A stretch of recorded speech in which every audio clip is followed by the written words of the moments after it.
Hi guys, welcome back to our channel. நம்ம சேனலுக்கு யாராச்சும் புதுசாக பார்த்துட்டிங்கன்னா மறக்காமல் சப்ஸ்கிரைப் பண்ணி பக்கத்தில் இருக்கிற பெல் ஐக்கானை கிளிக் பண்ணிக்கோங்க. அப்போ தான் நம்ம போடக்கூடிய புது வீடியோ உங்களுக்கு உடனடியே நோட்டிஃபை ஆகும். சரி கைஸ், ரொம்ப ரொம்ப ரொம்ப வளவலன்னு பேசாமல் வீடியோக்குள்ளே ஸ்ட்ரைட்டாக போயிடலாம். இன்றைக்கி நம்ம என்ன டாபிக் பற்றி பார்க்க போகிறோம்னா, நம்ம ஹிஸ்ட்ரியில் நடந்த சில வியர்ட் ஃபேக்ட்ஸ் பற்றி தான் பார்க்க போகிறோம். இங்கே ஒன்று ஒன்றா பார்ப்போம். ஃபஸ்ட்டு நம்ம என்ன பார்க்க போகிறோம்னா, இது ரொம்பவே விசித்திரமாக இருக்கும் இந்த ஃபேக்ட் ஒன்று. அதாவது என்னென்னா, 1932 ஆஸ்திரேலியன் ஃபார்மர்ஸ் வந்து ஈமுங்கிற பறவைக்கு தப்பில் போர் தொடுக்க போனாங்க. இதுதான் மனுஷனுக்கும் பறவைக்கும் நடந்த முதல் போர்வை. இது எதுக்கு இப்படி போர்வை நடந்துச்சுன்னா, வெஸ்டர்ன் ஆஸ்திரேலியாவில் வந்து இந்த கிராப்ஸை வந்து அந்த ஈமு பறவை வந்து ரொம்பவே வந்து ஃபார்மர்ஸ்க்கு டிஸ்டர்ப் பண்ணால அந்த ஃபார்மர்ஸ்லாம் வந்து ஒன்று சேர்ந்து அதை வந்து சாகடிக்கலான்னு முடிவு பண்ணி இந்த போர் நடந்துச்சு. பட் இந்த போரில் என்ன நினச்சுன்னு ஷாக்கிங்காக இருக்கும். ஈமூஸ் ஜெயிச்சிடுச்சு, ஃபார்மர்ஸ்லாம் தோத்துட்டாங்க. அதெல்லாம் ரொம்பவே ஃபாஸ்ட் அண்ட் டூ ஸ்மார்ட்டான பறவை அந்த பறவைகள்லாம். ஃபேக்ட் நம்பர் 2, உங்களுக்கு தெரியுமாங்க, ஒரு பக்கெட்னால வந்து ஒரு வேர்ல்டு வார் ஸ்டார்ட் ஆகிருக்கு, ஒரு வார் ஸ்டார்ட் ஆகிருக்கு. அதாவது என்னென்னா, 1325 காலத்தில் மோடைனான்னு இருக்க நகரில் வசிக்கிற வந்து ஒரு சோல்ஜர் வந்து ஒரு உட்டன் பக்கெட்டை வந்து பக்கத்தில் இருக்கிற பொலோக்னாங்கிற நாட்டிலேருந்து திருடிட்டார். இதனால் வந்து மிகப்பெரிய ஒரு வாரையும் கிளம்பிச்சு. இந்த 2 சிட்டிஸும் வந்து எங்கே இருக்குன்னா இது ரெண்டுமே ஒரு இட்டாலியன் சிட்டிஸ் தான். இந்த வாரில் 1000க்கும் மேற்பட்டவங்க இருந்தாங்க. பட் என்ன ஆச்சுன்னா, இந்த எந்த நாட்டிலேருந்து திருடினாங்களோ, அதாவது எந்த சிட்டிலேருந்து பொலோக்னாங்கிற சிட்டிலேருந்து திருடின கண்ட்ரி வந்து ஆனால் இந்த வாரில் தோற்று போயிடுச்சு சிட்டி. இன்ட்ரெஸ்டிங் ஃபேக்ட்னா, அது இன்னும் மொடேனாவில் தான் இருக்குது. நீங்கள் இட்டாலிக்கு போக சான்ஸ் கிடச்சிச்சுன்னா மறக்காமல் அந்த பக்கெட்டை பாருங்கள். ஃபேக்ட் நம்பர் 3, 1970 ஃப்ளோரன்ஸுங்கிற சிட்டியில் வந்து ஒரு பெரிய ப்ராப்ளம் வந்துச்சு.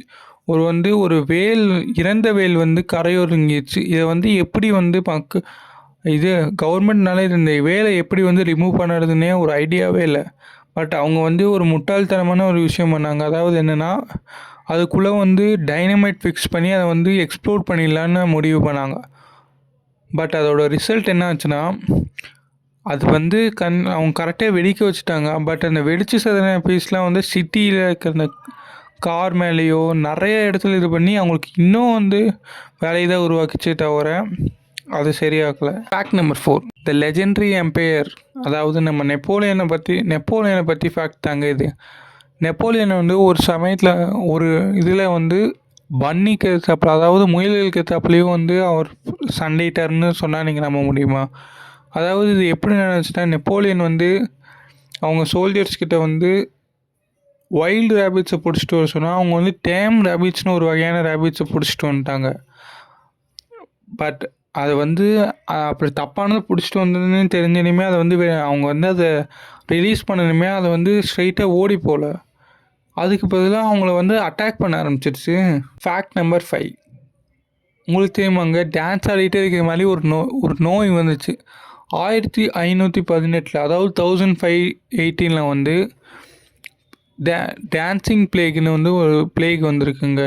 இது எங்கே வந்துச்சுன்னா, ஸ்ட்ராஸ்போர்க் ஃப்ரான்ஸில் வந்துச்சு. இதில் ஹண்ட்ரட்ஸ் ஆஃப் பீப்புள் வந்து நான் ஸ்டாப்பாக டான்ஸ் ஆடிட்டே இருந்திருக்காங்க. அவங்களால சில பேரில் இறக்குற வரைக்குமே டான்ஸ் ஆடிருக்காங்க. பட் இது ஏன் இது நடந்துச்சு, எப்படி நடந்துச்சுன்னே வந்து இப்போ வரைக்கும் குழப்பமாகவே இருக்குது. One of the greatest mysteries. Fact number 6, அமெரிக்காவோட 27வது பிரசிடென்ட் யாருன்னு தெரியுமாங்க? யூஎஸோட 27வது பிரசிடென்ட் வந்து டாஃப்ட். பவுண்ட் அளவுக்கு வந்து இவரோட வெயிட் இருக்குன்னு எக்ஸ்பெக்ட் பண்ணப்படுது. இவர் ஒரு நாள் வந்து குளிச்சுட்டு இருக்கும் போல, ஒயிட் ஹவுஸ் பாட்டபில் குளிச்சுட்டு இருக்கும் போல வந்து மாட்டிக்கிறாரு. எப்படின்னா, இவர் வந்து ரொம்ப ஓவர் வெயிட்டாக இருக்கிறனால இவர் ஒரு நாள் ஸ்டெக் ஆகி அப்புறம் பல மணி நேரம் போராட்டத்துக்கு அப்புறம் தான் இவர் வெளியவே எடுத்துகிட்டு வரப்படுறாரு. அப்போலேருந்து இவரோட டப்பு எப்படி டிசைன் பண்ண யோசிக்கிறாருன்னா, இனிமேல் 4 ஆள்கள் குளிக்கிற அளவு சைஸில் வந்து இவரோட டப்பை வந்து டிசைன் பண்ணுறாங்க. இதில் மாட்டின முதல் பிரசிடென்ட்னா அது இவர் தான். நம்பர் 8, ஒரு டவுன் வந்து டோட்டலாக டிஸப்பியர் ஆனதை பற்றி கேள்விப்பட்டிருக்கீங்களா? 1930 வந்து கனடாவில் இருக்கிற அஞ்சு கொனின்னுங்கிற ஒரு வில்லேஜ் வந்து ஒரே நைட்டில் வந்து வேனிஷ் ஆயிடுச்சு. இது எப்படி ஆச்சுன்னு வந்து இப்போயும் தெரியல. அப்போலேருந்து இப்போ வரைக்கும் யாருனாலையும் இந்த மர்மத்தை கண்டுபிடிக்க முடியல. இதில் என்ன ஒரு அமேசிங் விஷயம். அவங்க வந்து மக்கள் வந்து அந்த நைட் நேரத்தில் வந்து சமைக்கிறத கூட அப்படியே விட்டுட்டு ஹவுஸ்லாம் ஆன்லேயே இருந்துட்டு, ஆனால் மக்கள் யாருமே ஒருத்தர் கூட இல்லை. இப்போ வரைக்கும் அங்கே என்ன நடந்துச்சுன்னே தெரில. அங்கே ஒரு மனுஷங்க கூட வந்து இறக்கப்படுற மாதிரியும் காமிக்கல, இறந்த மாதிரி சூழ்நிலையும் இல்லை. பட் ஆனால் எல்லா பீப்புளும் வந்து அந்த வில்லேஜில் வந்து டிஸப்பியர் ஆகிருக்காங்க.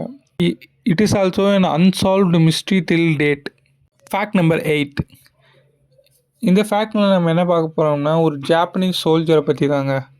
அவங்க ஒரு ஹிரோ ஒனோடானுங்கிற ஒரு ஜாப்பனீஸ் சோல்ஜர், அதாவது வேர்ல்டு வார் 2 டைமில் இருந்த இவர் வந்து கிட்டத்தட்ட 1944லேருந்து 1974, அதாவது அமெரிக்காவுக்கும் ஜப்பானுக்கும் போர் நடந்துட்டு இருக்கிற சமயத்தில் இவர் வந்து காட்டில் போய் ஒளிஞ்சுக்கிறாரு. கிட்டத்தட்ட 30 வருஷமாக காட்டில் போய் ஒளிஞ்சதுக்கப்புறம் திரும்பி வந்து 30 வருஷமாக காட்டில் ஒளிஞ்சிட்டு அப்படியே வந்து அவர் வந்து போரில் பார்ட்டிசிபேட் பண்ணுற மாதிரி வந்து நிறைய தாக்குதல்களை ஈடுபடுத்தியிருக்காரு. ஆனால் வந்து போர் வந்து எண்டான விஷயமே தெரியாமல் இவர் வந்து போர் முடிஞ்சதுக்கப்புறமும் தாக்குதல் ஏற்படுத்தி கிட்டத்தட்ட 30 வருஷம் கழிச்சு தாங்க இவர் தெரிஞ்சிருக்கு வேர்ல்டு வார் 2 எண்ட் ஆயிருக்குன்னு. ஃபேக்ட் உங்களுக்கு தெரியுமாங்க, ஒரு சிட்டி வந்து அவங்களோட சிட்டிவே ஓன் சிட்டிவே பாம் வைக்கிறதுக்காக வந்து பேட் பண்ணியிருக்காங்க. இந்த பிரிட்டிஷ் டவுன் வந்து 1956 அவங்கக்கிட்ட நிறைய அன்வான்ட் வந்து ஓல்டு பில்டிங்ஸ் இருக்குதுனால, ஆனால் வந்து இது இடிக்கிறதுக்கு அவங்களுக்கு எப்படி காசு இல்லாதனால இவங்க என்ன பண்ணிட்டாங்கன்னா, அவங்களோட பிரிட்டிஷோட ராயல் ஏர்ஃபோர்ஸுக்கு வந்து இதை வந்து டொனேட் பண்ணிட்டாங்க. டொனேட்னா இது எப்படின்னா, ஃப்ரீயாக ட்ரைனிங்கும் எக்ஸசைஸ் பண்ணிக்கோங்க. வந்து என்ன சொல்லியிருக்காங்கன்னா, நீங்கள் வந்து எங்கள் இது மேலே வந்து பாம் வைங்க, அப்போ தான் வந்து எங்களோட பில்டிங்லாம் இதாகும். இதில் இன்ட்ரெஸ்டிங் விஷயம் என்னென்னா, கவர்மெண்ட்டு இதுக்கு அக்ரி பண்ணியிருக்கு. கிரிம்சிங்கிற இந்த சிட்டி தான் ஃபஸ்ட்டு டவுன் வந்து காசு கொடுத்து பாம்பு வைக்கப்பட்டது. சரி கைஸ், இன்றைக்கி நம்ம பார்த்த ஃபேக்ட்ஸில் உங்களுக்கு எதுவே ரொம்பவே வியர்டஸ்ட்டாக தெரிஞ்சோ அதை கமெண்ட் பண்ணுங்கள். வேறு ஏதாச்சும் டாப்பிக்கை பற்றி நான் பேசினாலும் மறக்காமல் கமெண்ட் பண்ணுங்கள். தேங்க்யூ ஃபார் வாட்சிங். Love you guys. பாய்.